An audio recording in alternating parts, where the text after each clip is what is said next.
In this short video, I'll explain 4 innovative models underlying data-intensive development, which are based around 4 V's: the growing volume, velocity, variety, and visibility of data in development.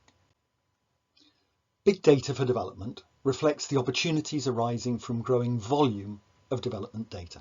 Here's an example from Ivory Coast, mapping credit top-up levels across the country and using those as a proxy for measures of wealth. Using this data, you might not need to undertake expensive economic surveys to understand the wealth of different places in your country.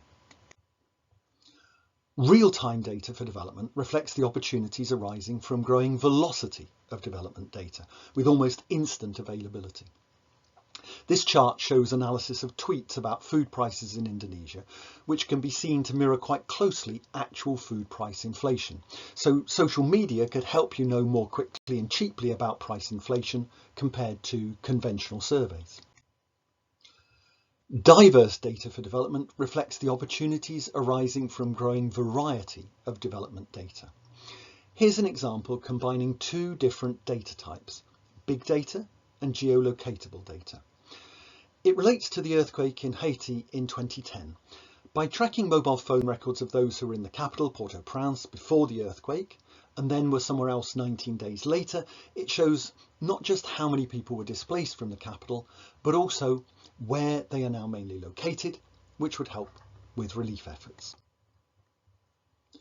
Open data for development reflects the opportunities arising from growing visibility of development data.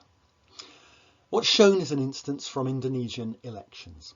Scanned voting results were placed online by the Election Commission.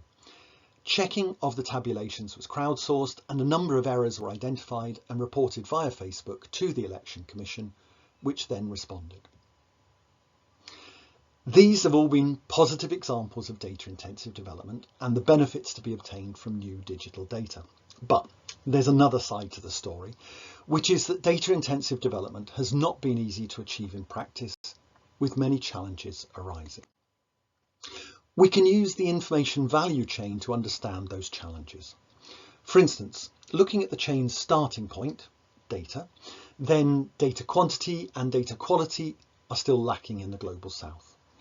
Much data is still non-digital, much data is still kept secret, for example by private firms or governments.